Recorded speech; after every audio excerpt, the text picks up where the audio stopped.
Quero começar lendo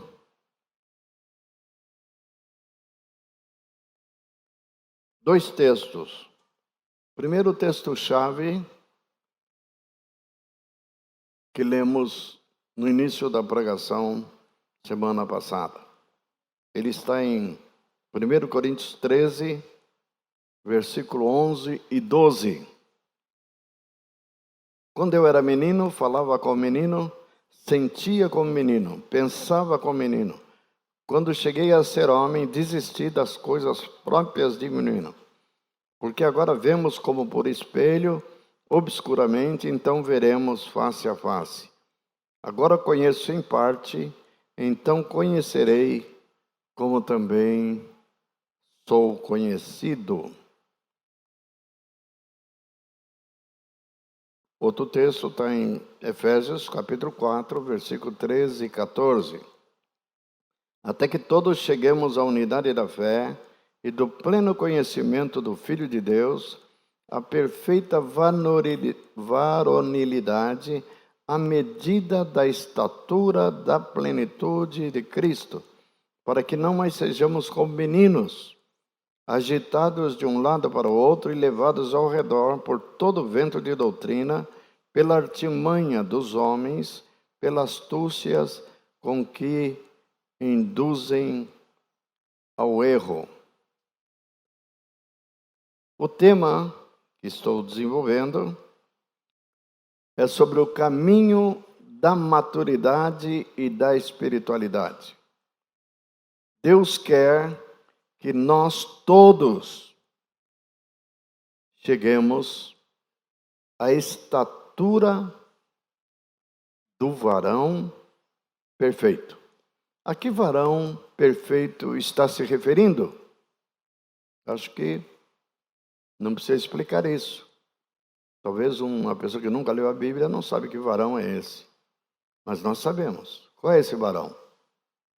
Até as menininhas aqui na frente devem saber que varão é esse. Está se referindo ao Moacir, ao Rodrigo, aos homens mais velhos da igreja. Que varão perfeito é esse?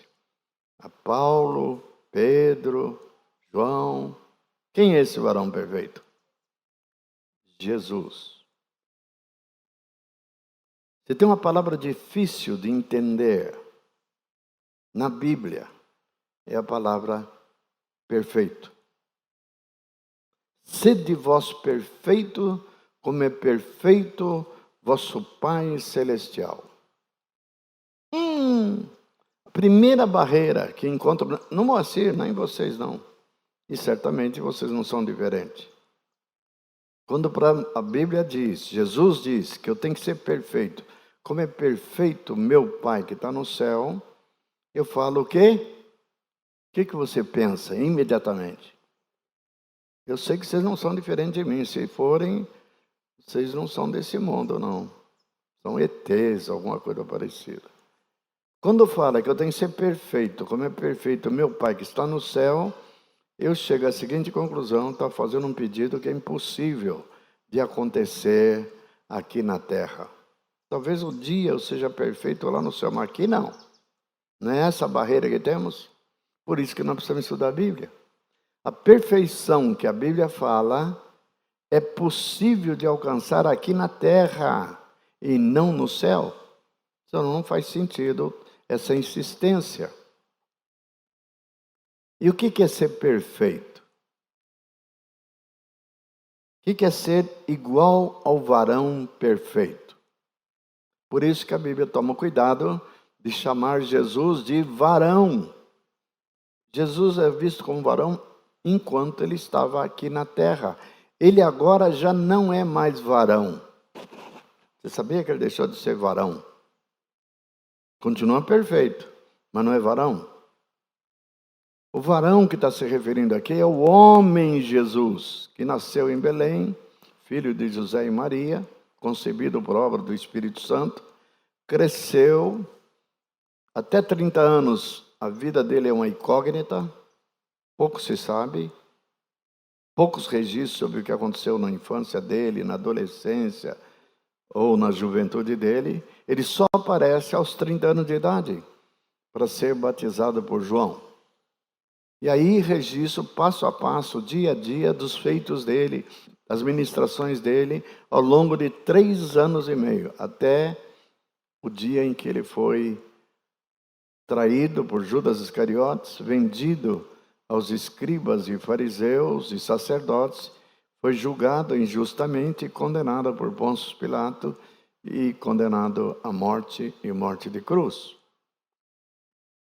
Então, quando a Bíblia está se referindo ao varão, está se referindo a esse homem que peregrinou aqui na terra e viveu de uma maneira totalmente diferente de todos os homens que tinham vivido antes dele e que vieram a viver depois dele. Ele era chamado de varão perfeito. Perfeito em que sentido? Que dolo algum se achou em sua boca. Ele nunca pecou, nunca fez o mal. Ele ia, diz a palavra, por toda parte fazendo o bem.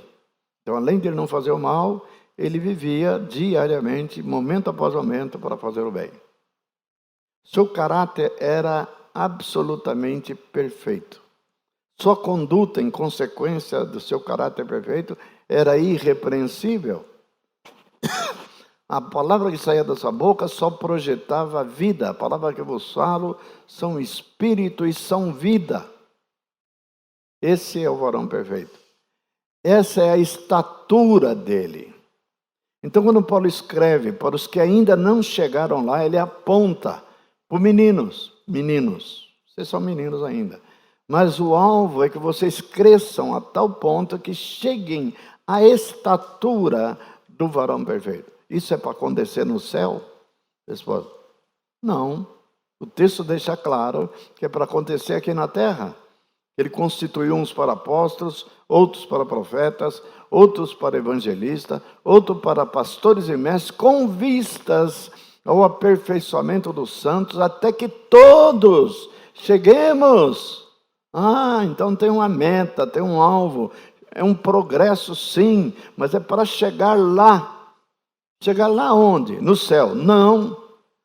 Ser uma pessoa melhor? Não é para ser melhor. Não é para resolver alguns problemas domésticos, é muito mais do que isso. Não é para aprender a não dizer palavrão, meu Deus do céu, que coisa miúda, que coisa pequena. Não é para viver segundo a carne. Tem que aprender a vencer os pecados da carne. É muito mais do que isso, irmão. Quando você aponta a carne como um problema, você está vendo só o aspecto negativo da sua conduta. Não está vendo que o varão perfeito nunca andou na carne. Ele fazia algo que nós não estamos fazendo. Então é levar a viver como Jesus vivia, a fazer o que ele fazia. E esse é o nosso problema, que nós somos chamados de meninos. Olha o que Paulo diz logo na introdução do texto que lemos. Quando eu era menino, pensava como menino, agia como menino. Mas quando cheguei a ser homem, adulto, deixei para trás as coisas de menino. Amados, se vocês entenderem o que eu vou dizer agora, nós vamos resolver um grave conflito entre nós. Preste atenção. O que eu vou compartilhar, o que eu estou compartilhando com vocês é algo que eu levei 40 anos para aprender. Então, realmente, a pergunta é, tem que levar todo esse tempo para entender essas coisas aparentemente tão simples? Resposta, não. Assim como os judeus podiam sair do Egito e atravessar o deserto em 3 meses e chegar em Canaã, levaram 40 anos. Então, podemos entender que o caminho do Senhor é curto. Nós, por nossa resistência, por nossa teimosia, por nossa incapacidade de entender o que Ele quer nos transmitir, que nos impedem e faz-nos ficarmos andando em círculo. Esse é o lamento do autor de Hebreus. Quando deviam ser mestres atendendo o tempo decorrido, tendes necessidade que alguém vos ensine de novo. os princípios elementares dos oráculos de Deus. O que é que esse texto quer dizer? Então, o que eu quero compartilhar com vocês, como introdução, já falei na reunião passada, mas é necessário repetir. Vou repetir de uma maneira mais clara ainda. A Bíblia, em nenhum momento, condena quem é criança. Guarde de novo. A Bíblia não condena por sermos criança. Que culpa tem esses menininhos que estão aqui? Qual a média de idade deles? Olha aquele menininho ali, ó. Esse, primeiro da ponta. É. Qual é o seu nome? Não sei se vocês prestaram atenção na atitude dele. Davi. Desculpa, obrigado. Como é que eu vou esquecer, né? Filho do meu nome do meu filho. Eu estou ministrando aqui. Eu espero que ele me preste atenção no que eu estou falando. Não. Ele está distraído. Mas só ele está distraído, outros distraídos também. E por que eu não espero que ele preste atenção? As palavras que eu estou falando é mais para jovens e adultos. Ele não vai entender. A não ser 5%, 3%, 1% ou nada. É normal essa fase? A resposta é sim. Mas imagine daqui 20 anos, o Davi está ali, na mesma atitude, e não está entendendo nada. Então observe que a Bíblia não faz censura, condenação com o fato de ser criança. É um estágio normal da vida. Está ali outra criança ali, ó. Deitadinha ali, ó. Lindo, está sorrindo. Normal. Essa criança que veio aqui, o Mateus, quantos meses tem o Mateus? 5 meses. O que se espera que essa criança entenda de uma reunião como essa?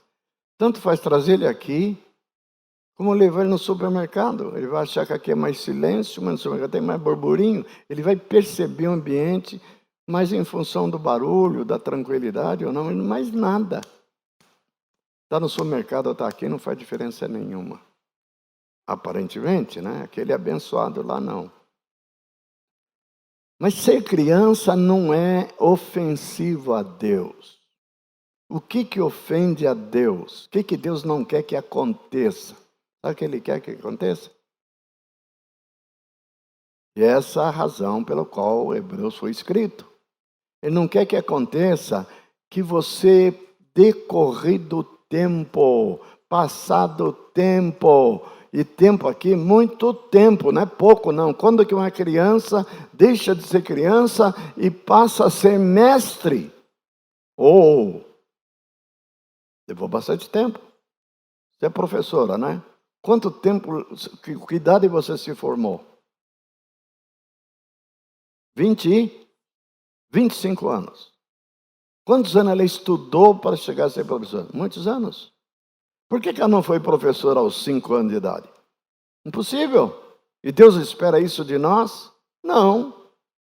Deus seria insensato. 25 anos. Eu sou ministro do Evangelho. Quantos anos vocês acham que eu estudei para chegar onde eu cheguei? Eu me formei com 26 anos. E pensa que eu estava preparado já para ser pastor, para ser mestre da palavra? Não. Segui estudando. E estudo até hoje, sem parar, por horas. As coisas que eu ensino para vocês é resultado de estudo. Estudo. Dobro o joelho e falo, Senhor, revela-me coisas da tua palavra que eu não entendo ainda. Traz luz, traz clareza. Eu preciso saber, não só para consumo próprio, mas para poder ensinar os meus irmãos. Então, atentem para isso. O que eu estou ensinando é que não há problema nenhum em ser criança, desde que seja dentro do período necessário para que cresça e amadureça. Tem uma doença chamada nanismo. Criança não cresce. Teve um garoto famoso chamado Ferrugem, alguns anos atrás. Ele não crescia. Não era anão, hein? Tem os anões. Eu não estou falando de anão, é de um crescimento anormal. Nós temos uma glândula no cérebro chamada hipófise. Ela é responsável do tamanho de um grão de arroz. Ela fica no centro do nosso cérebro. Ela é responsável pelo crescimento. E quando há uma disfunção na hipófise, pode acontecer duas coisas. Ou você não cresce, tem que tomar hormônio de crescimento. Esse garoto que eu me refiro, ele tomava injeções de hormônio da hipófise para poder crescer. E às vezes a disfunção é o contrário. Ela está tão desregulada que ele começa a crescer. Tem pessoas de 2,5 metros. É uma doença, pode levar o cara à morte. Tanto que ele cresce. Nunca para de crescer. É uma anomalia. Não é normal não crescermos. Temos que crescer.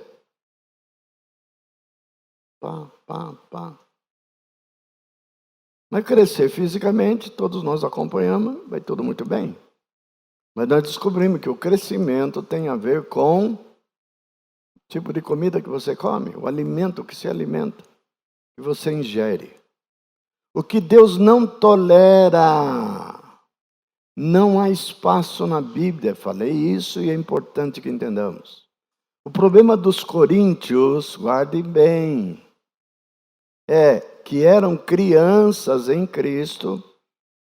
Tudo bem, já entendemos que ser criança faz parte da normalidade, mas eles tinham outro elemento e que Paulo não poupa.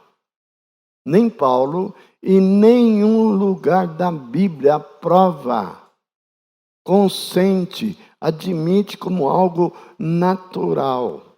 Como é natural ser criança, mas não é natural e de bom alvitre, é uma palavra que eu não uso nunca, né? Ser carnal. Aí nós já vamos aprender uma lição, que quem é criança, ser criança é uma coisa, é um estágio da vida, mas ser carnal é uma anormalidade, guarde bem isso. Podemos aqui todos sermos crianças em Cristo, mas nunca carnais. E o problema da igreja de Corinto é que, além de crianças, eles eram carnais. Não confunda essas duas terminologias.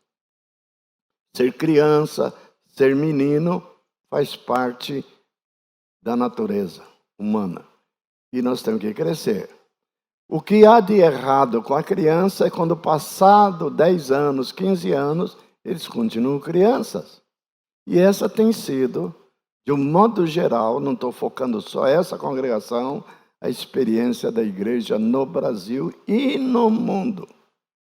A grande maioria dos irmãos, não estou referindo aos grupos renovados, restaurados, os grupos de denominação, é a infantilidade, crianças. A começar, digo isso com respeito e temor, dos pregadores. A maioria dos pregadores são crianças em Cristo. Quando é só criança, já tem uma coisa errada. Se são pastor, não deveriam ser criança. Mas pior ainda, às vezes são crianças e são o quê? Carnais. Eu tenho um líder que está comigo, eu estou conduzindo eles há 30 anos. Até que ele não é muito mais criança em muitos aspectos. Mas é carnal. Muito carnal. O que estou ministrando é para curar tanto do problema do ser criança, ad perpetuum, e para curar a carnalidade. Tem remédio para isso? Resposta: tem. Tem. Só que vocês têm que tomar do remédio. É possível transformar uma igreja de pessoas imaturas em pessoas maduras? Sim. Tem como transformar uma igreja carnal numa igreja espiritual? Sim. Primeiro, resolvendo muitos enganos. Muitos de nós pensamos que ser espiritual é ser carismático. Ter os dons espirituais, falar em línguas, profetizar, curar os enfermos, pronto, já somos espirituais. Irmãos, aí, ó, falta de entendimento. Isso é criancice, é não discernir. Pois a igreja de Corinto era cheia de todos os dons. Não tem uma igreja no Novo Testamento mais carismática, nem Jerusalém era. Jerusalém, quando eu falo de Jerusalém, os milagres eram feitos pela mão dos apóstolos. Não te chama a atenção isso? Os demais irmãos não faziam milagre. Só os apóstolos. Agora, tinha apóstolo lá em Corinto? Não, só Paulo que passou por lá. Aí os milagres todos eram feitos por mão de Paulo. No começo, sim. Mas Paulo foi embora. E quem que fazia os milagres? Os irmãos de Corinto. Quem falava em línguas? Os irmãos de Corinto. Quem profetizava? Os irmãos de Corinto. E tinha tanto profeta, levantava 10, 15, 20 de uma vez. Paulo teve que falar assim, por favor, um profeta levanta, o outro senta, fica quieto. Tinha profeta demais. E não era falsa profecia, não. Era sim dos dons espirituais. Mas esses irmãos, cheios dos carismas, Paulo chama eles de carnais. E por que ele fala que eles são carnais? Ele chamou de criança. Criança, tudo bem, porque eles eram... Sabe quantos anos eles tinham de experiência cristã? 3 anos. Eram criança, 3 anos. Mas carnais, Paulo não tolera que eles sejam carnais. Paulo não admite. Então foi por isso que eu desafiei vocês. Que acham um texto aqui na Bíblia que tem a categoria dos espirituais e dos carnais. E que Deus aprova tanto um quanto o outro. Tem muitos irmãos, por crer nesse engano, criamos 2 categorias de cristãos. Os espirituais e os cristãos carnais. Discípulos espirituais, discípulos comprometidos e discípulos não comprometidos. Não acreditem nisso. A Bíblia fala muito negativamente contra os carnais e não dá expectativa para a sua permanência nesse estado. Eu só quero ler um texto que está em Romanos, capítulo 8.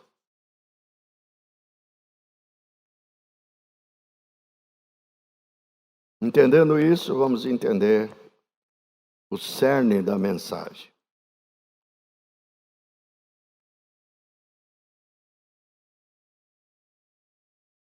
Versículo 5.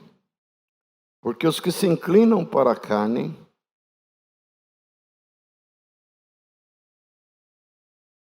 cogitam das coisas da carne, mas os que se inclinam para o Espírito, das coisas do Espírito.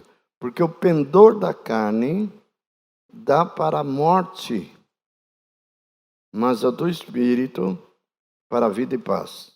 Por isso o pendor da carne é inimizade contra Deus, pois não está sujeito à lei de Deus, nem mesmo pode estar. Portanto, os que estão na carne não podem agradar a Deus. Então, quando você diz que Deus permite que nós sejamos carnais, você está falando uma grande, me perdoe pela força da palavra, uma grande asneira. Asneira. Você é carnal? É um fato.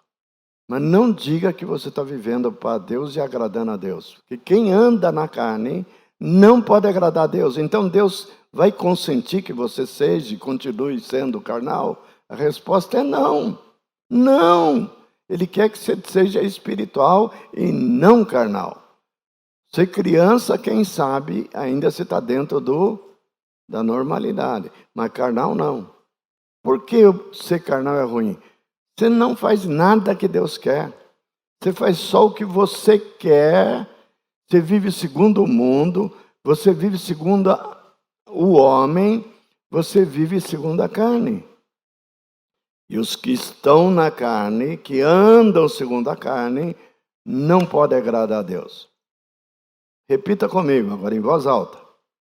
Se eu sou carnal,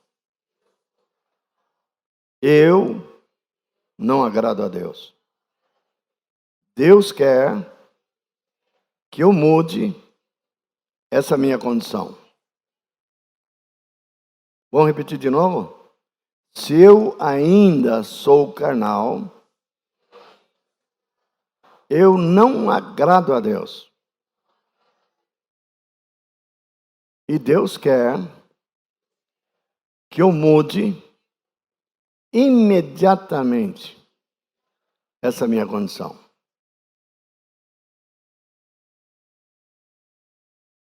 O que a Bíblia fala do carnal? Quem anda segundo a carne caminha para a morte. Se pelo Espírito, Romanos 8,13, no mesmo capítulo, mortificardes os feitos do corpo, certamente vivereis. A recíproca é verdadeira. Se não usar o Espírito para mortificar a carne, certamente o quê? Morrereis. Então, carne é sinônimo de morte, sinônimo de alienação de Deus, sinônimo de confusão, sinônimo de atraso. Quer ter vida e paz? Ande no Espírito. Então, a verdade é que eu quero que vocês entendam. Andar no Espírito, vou fazer vocês repetir também. Andar no Espírito não é opcional. Repita comigo. Andar no Espírito não é opcional. É a única condição para eu deixar de ser carnal. Mas não só isso. Aí vem um segundo problema. A criança, o grande problema da criança, ela não sabe andar no Espírito. Agora eu estou voltando à criança, não estou falando que ela é carnal. Por ela não conseguir andar no Espírito, o que ela acaba andando? Na carne. Então é natural uma criança ser carnal, mas não é natural um adulto ser carnal. Um maduro ser carnal. Porque ele aprendeu a andar no Espírito. Andai no Espírito e jamais satisfareis a concupiscência da carne. Estão me entendendo? Estão me acompanhando? Amém? Está claro isso? O nosso problema, que eu quero que os irmãos se livrem de uma vez por toda, é o autoconceito de ser carnal é normal. A igreja tem muitos carnais, mas é normal. Ele não é espiritual.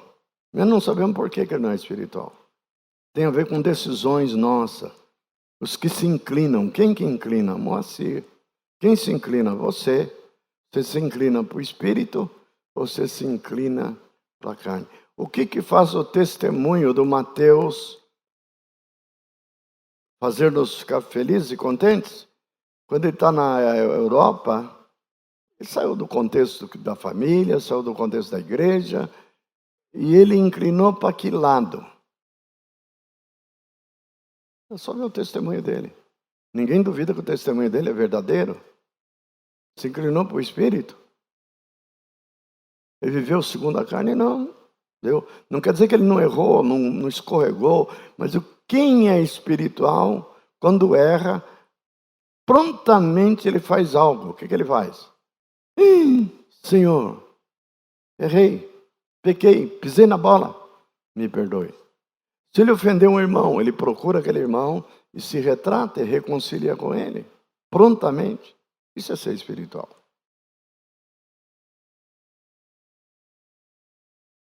Posso continuar?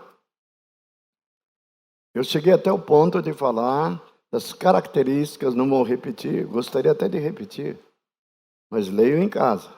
As características da criança. E não confundir criança com carnal. Mas quase sempre essas duas coisas andam juntas. É natural uma criança se atrapalhar, brigar, desentender, ter contenda, ter ciúme, ter problemas. Vamos ler as características dos adultos. Primeira característica dos maduros e espirituais. Vê se você se enquadra neles.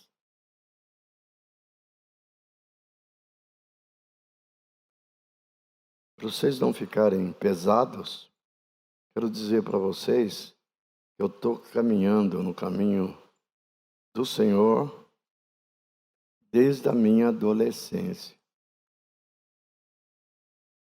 Eu me converti genuinamente 15 ou 16 anos. Vamos colocar 16. Eu tenho 76. Eu estou nessa caminhada há 60 anos. Tenho obrigação de ser maduro, atendendo ao tempo decorrido. Não posso culpar ninguém, a igreja, eu vim de uma denominação, o lugar que eu estudei teologia. Eu tenho obrigação de ter crescido e ser maduro. Quero confessar para vocês, eu ainda não sou maduro como deveria ser. Não que eu tenha alcançado, diz Paulo, o alvo. Porque ser maduro, segundo a definição da própria palavra, é ter a estatura do varão perfeito, Jesus. Eu cheguei lá? Claro que não. Então estou caminhando para lá. Vê que o negócio é um processo longo. O Rodrigo chegou? Digo para vocês. Não chegou também não. A mulher dele chegou? Também não. Não posso dizer que não tem um nível de maturidade acima da média, mas não cheguei lá. Há muita imaturidade em mim ainda. Quando eu desenvolver o estudo, vocês vão ver e vou apontar onde temos os problemas. Muito bem, características maduros e espirituais. Presença de traços que evidenciam maturidade e espiritualidade. Tem que ter traços. São praticantes da palavra e andam no Espírito por causa de sua fé e obediência. Eu vou passar rápido porque tem muita coisa para dar, tá? Não são inconstantes, pelo contrário, permanecem serenos e em paz, mesmo diante da adversidade. Não têm medo e não se abalam. Eu me enquadro nisso.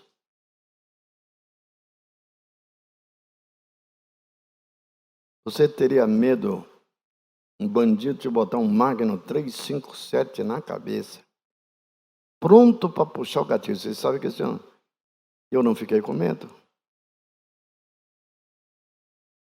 Não tremi, não fiquei com a voz vacilante, fui testado. Eu não sabia como eu ia reagir. E a pergunta dele foi importante. A pergunta dele: você é policial? Nunca dei graças a Deus de não ser policial. Não, não sou. O que você faz?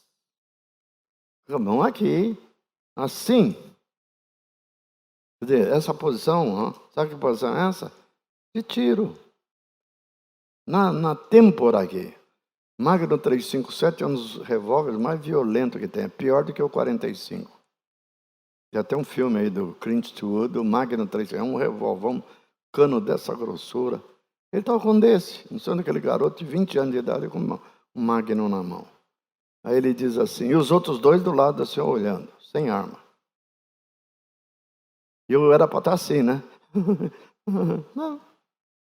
Disse, sou pastor? Ele continuou apontando ainda. Pastor? É, pastor. Ah, pastor, desculpa.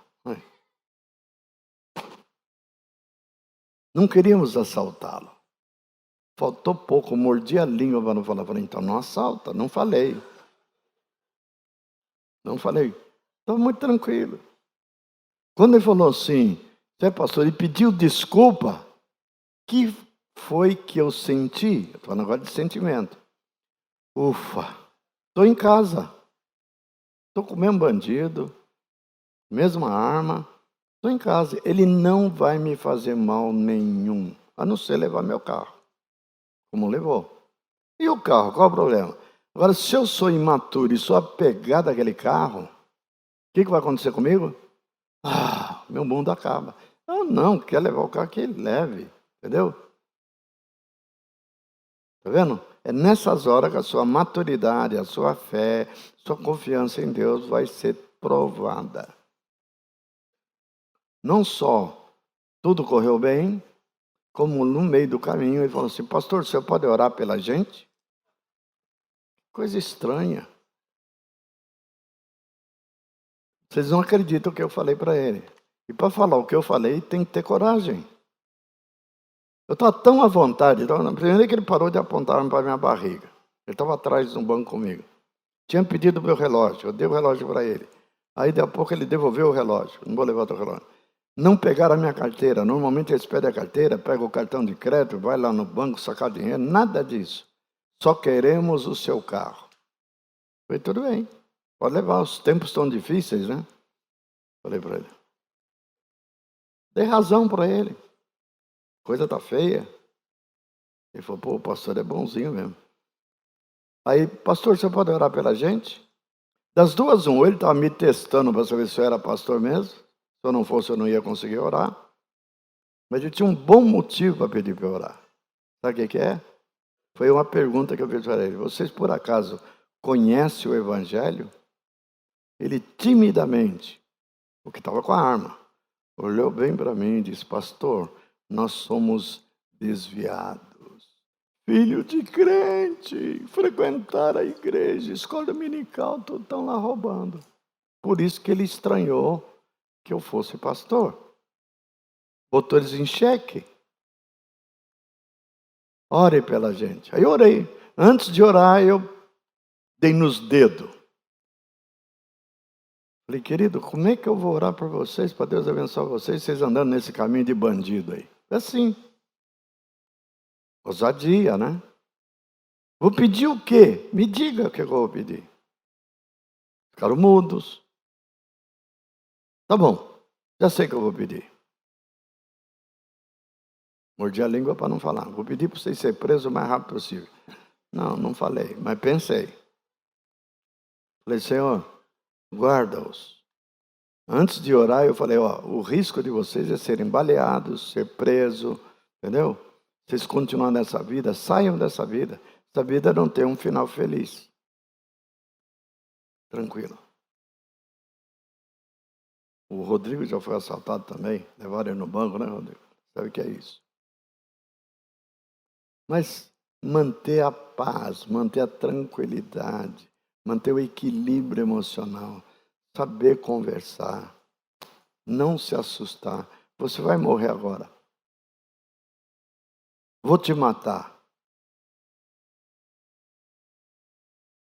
Se você tem medo da morte e não venceu ainda, vai ter algum problema.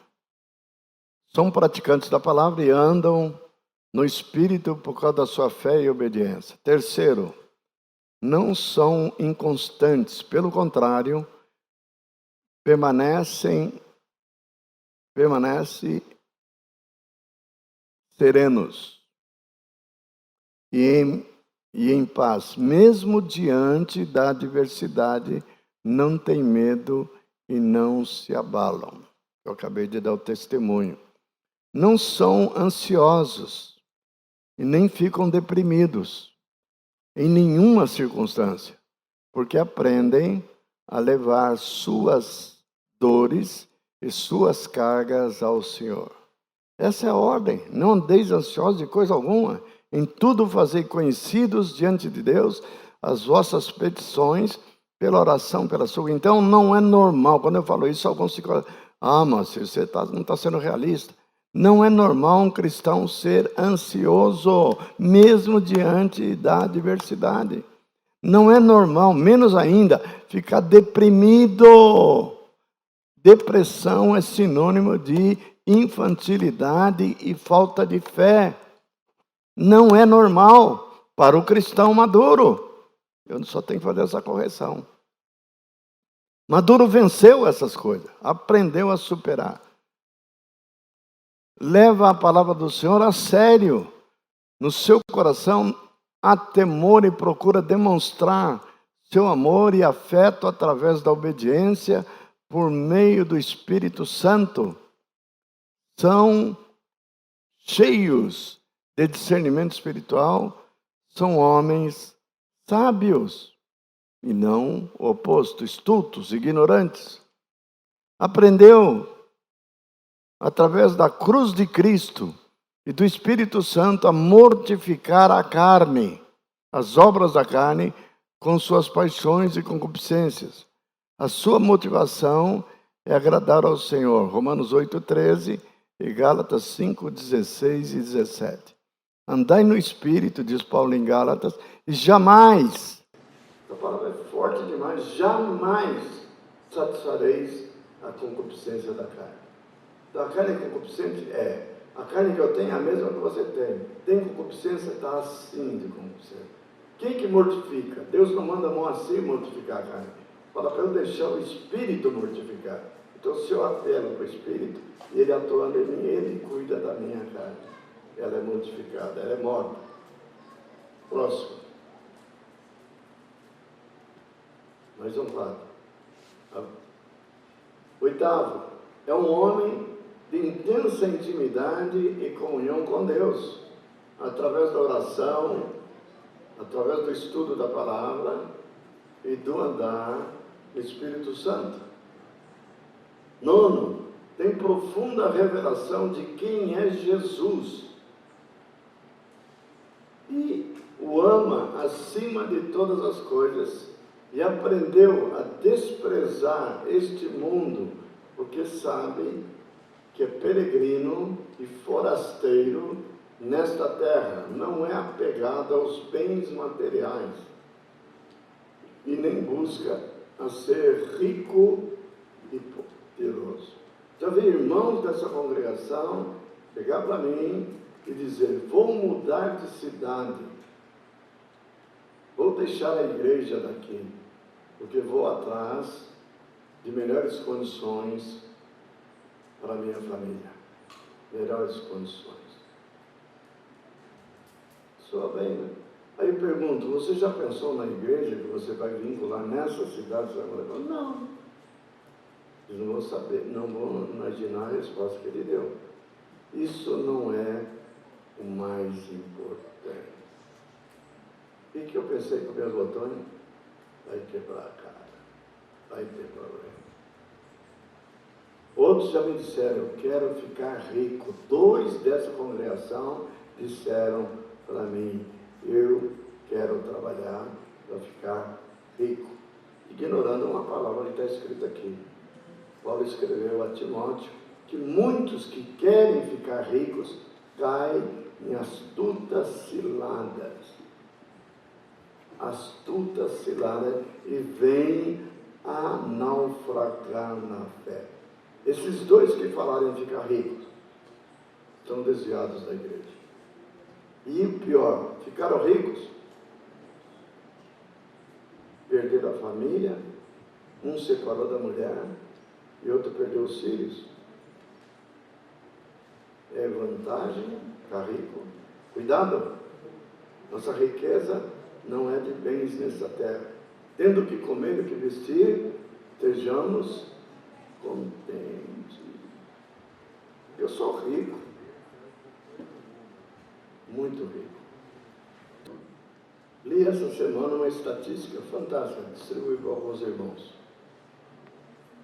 que 92% da população da Terra morrem até 64 anos de idade. É muita gente.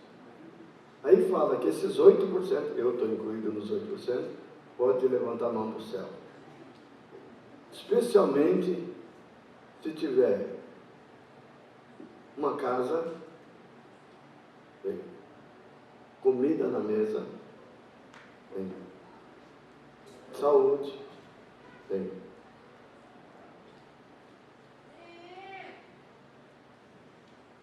em tudo que dá graça. Isso eu devo a quem?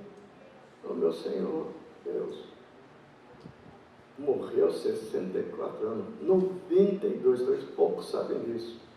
A gente é enganado porque vê a velhinha de 90, 100 anos tomando vacina. Mas é menos de 1%. Nós não vivemos tanto. Então, viver acima de 70 anos, ter saúde, eu estou aqui, inteiro. Mente perfeita. Isso graças ao Senhor. Ele me sustenta. Amém? Isso se reflete, a maturidade, estou dizendo, em sua família, que receberam instrução, que tem peso de glória. Filhos são todos convertidos, com raras exceções não são. E reina paz e harmonia no lar. Aprendeu a amar e a governar sua família como Jesus demanda. Ninguém pode governar, ninguém pode amar se não amadureceu.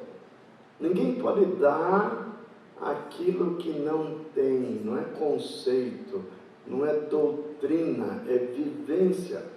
Governar, liderar em amor. Alguns amam demais, mas não sabem governar. Muitos homens que estão aqui têm tido dificuldade de governar sua casa. Eu uso expressões fortes, mas é para chocar. Muitos são, eu chamo de calça frouxa. Nossa, está assim, bem, né? Calça frouxa. Não mantenha a calça direita aqui. Aperta bem para não cair. Chamo de banana. Antes eu tinha um entendimento errado, que as mulheres eram rebeldes. E o que é chamado de mulher rebelde? Onde elas davam as cartas, elas mandavam nos filhos dos homens, dos maridos. E eu achava que elas eram rebeldes. Mudei o conceito, Deus fez algumas sem cuidado. Não é que elas são rebeldes. Elas encontraram um vácuo de poder. Os homens são omissos, não fazem nada. Entrega tudo na mão delas. Isso aqui, o que é que elas fazem?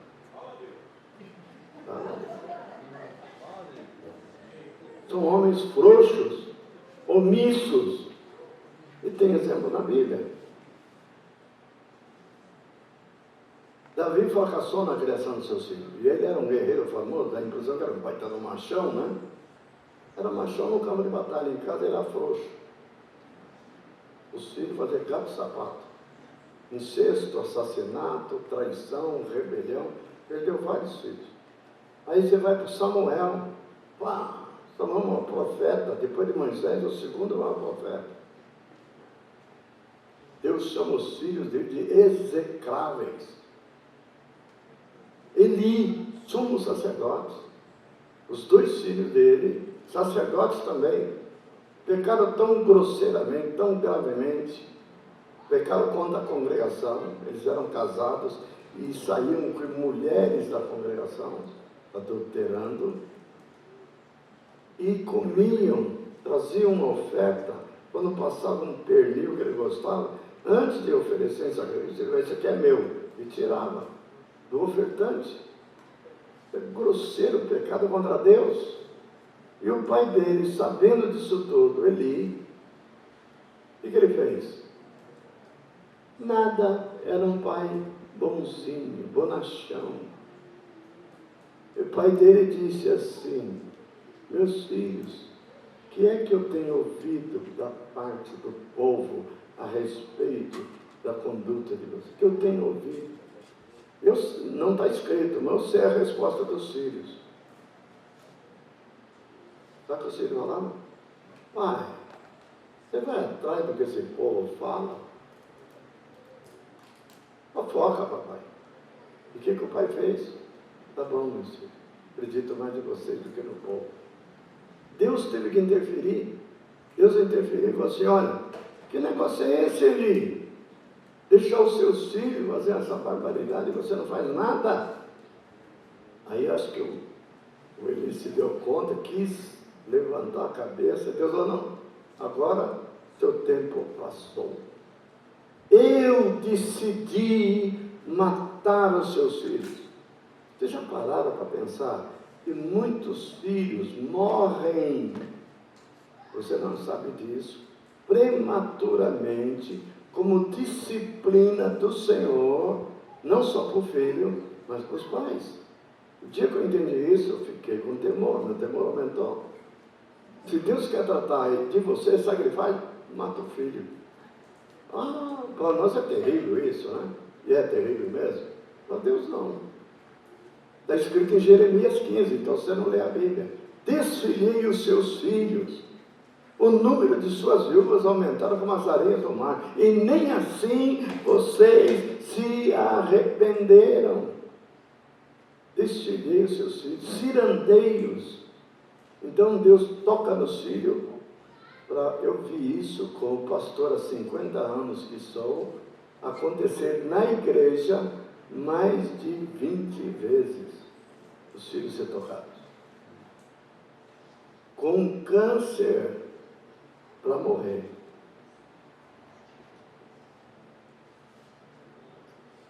E era para tocar no pai. O pai ajoelha do meu lado e faz a seguinte oração: Senhor, por que não botou esse câncer em mim? Eu é que mereço e não meu filho. O filho pergunta: por que o câncer está em mim e não no meu pai? Eu dei a resposta. Vem de uma fonte, só por revelação, só por sabedoria. Sabe qual é a resposta que eu dei? Por que ele pôs o câncer em você e não no seu pai? Ele não quer matar seu pai. Seu pai é útil ainda. Ele quer mudar o coração do seu pai. E tocou em você, porque dói mais nele. O cara que está em pecado e recebe uma doença deve ser: eu mereço. E aceita. Mas quando toca no filho, coitadinho do meu filho, é inocente. Inocente. Dói mais. Deus age assim. Ele agia assim no Velho Testamento, nos dias de Jeremias. Por acaso não age assim hoje? Eu fico sabendo que ele age. Pais que dizem: meus filhos foram para o mundo, estão metidos com drogas, estão metidos com curso desse mundo, fazendo coisas execráveis. A culpa é de quem? Do filho ou do pai e da mãe? Você tem que entender isso. A Bíblia diz: se você ensina um filho, quando pequeno, nos caminhos do Senhor, ele for velho, não vai desviar dele. Você está falhando na educação dos seus filhos agora, quando pequeno. Deixa ele fazer o que ele quer. Deixa ele entregue a própria sorte.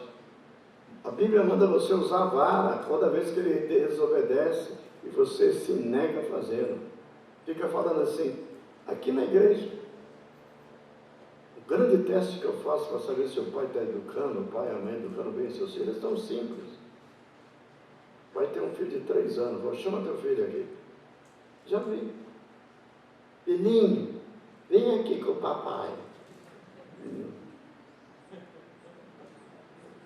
Vai na direção contrária. Filhinho, o papai falou com você. Agora, pronto.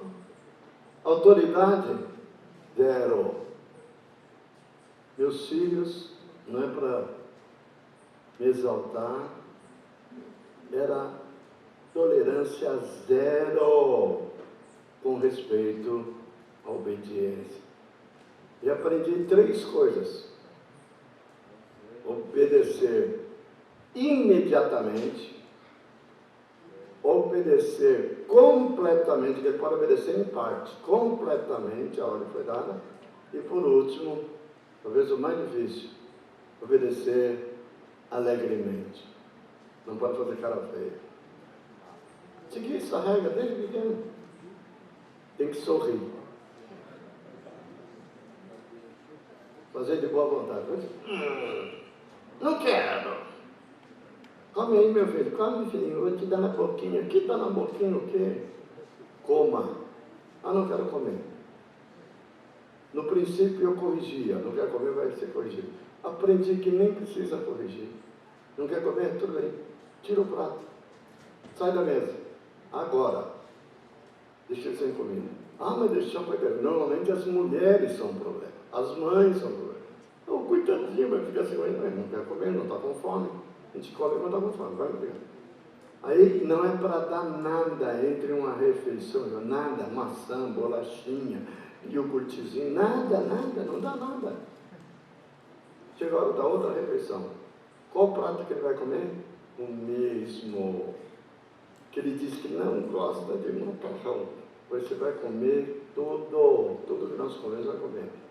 Para não passar vergonha depois. Uma menina foi comigo, veio aqui para o Rio, lá de Porto Alegre, chegou na casa da hospedeira, fizeram macarrão, ela falou, não como. A outra que comia, tal, mas por que você não come? Que parece lombriga. Meu Deus, e não comeu. A outra também não comeu, como nojo. Aí, de noite, a mulher botou o quê? O mesmo macarrão. Eles foram para o supermercado, compraram um monte de bolachinha, né? Então veio reclamar à noite para o pastor Moisés, que era o líder do grupo. Por favor, tira-nos daquela casa. A mulher está nos perseguindo. Perseguindo. Dá macarrão, a gente não gosta de macarrão. Elas eram tanto azar, que naquela noite tinha sopa na igreja depois da reunião. E que era sopa de macarrão. Assim que Deus trata conosco. Meus filhos tinham que comer jiló, tinham que comer quiabo. Muitos pais erram aí. O que você quer, filhinho? O que você quer, não. A boa nutrição diz que tem que comer de tudo. Paulo diz isso. Comer de tudo o que você coloca na mesa. Comer de tudo que o Senhor criou é bom e recebido com ações de graça, nada é recusado. Então os pais falham, erram, não seguem as escrituras e vão ter problema ao longo da vida. Todos mal formados, todos mal criados. Não são afetuosos, não são amorosos, são rebeldes. Nós temos um problema com os jovens aqui na igreja. Qual o problema que nós, como líder da igreja, estamos enfrentando com os jovens? Quer saber o que é? Rebeldes. Sua grande maioria. Muitos, mas é uma minoria, são dóceis, estão aprendendo. Agora, o que fazer com o rebelde? É um problema. Porque o rebelde você não edifica, ele não te atende, não te ouve. Ele faz só o que ele quer. E aí está o problema. É para ser assim? Não. Mas onde que ele tem que aprender a obediência? Onde? Na igreja? Não. A igreja é só para fazer a sintonia fina, lapidar. A igreja é o lugar para ensinar e fazer crescer. Vai pegar gente, casca grossa, dino, jacaré, porco-espinho, rinoceronte. E que eu já tinha que sair de fora e pegar. Já teve irmãos aqui, líder de célula, na minha casa, na minha cara, apontar o dedo e dizer assim, você é um mentiroso. Precisa dizer para vocês que a vontade que eu tinha era, do passado, dar uma surra nele. Agora eu estava mais maduro, era mandar abrir a porta e falar assim, pode ir embora. Não fiz nenhum, engoli o sapo, que o Senhor disse, é para eu aprender a suportar a injustiça. Era injustiça, era injustiça. Ouvir ele falar isso, a ponto de um irmão que está aqui, falou assim, admirei você, você não reagiu.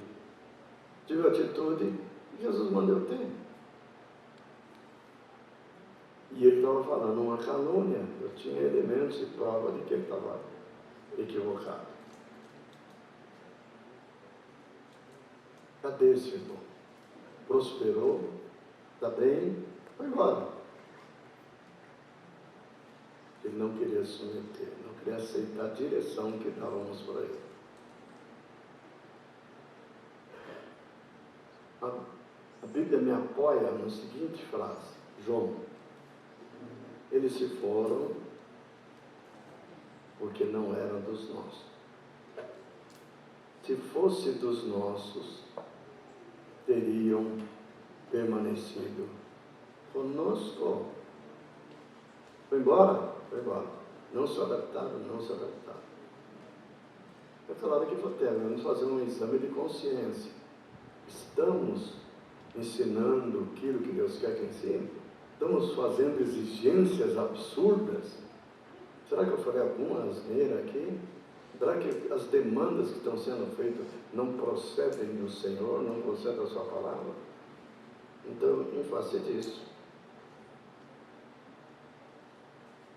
podemos estar certos. Estou tranquilo. Minha consciência está tranquila. Crescer e deixar de ser carnal. Termos, segundo o varão perfeito, ser como Jesus. Ter as qualidades de Jesus, seja no caráter dele, seja no comportamento, seja na conduta dele, seja nas obras que ele faz. Esse é o chamamento para todos nós. A criança e o carnal estão desqualificados para fazer as obras que Deus quer que façamos. Desqualificados. Amém? Por hoje é só.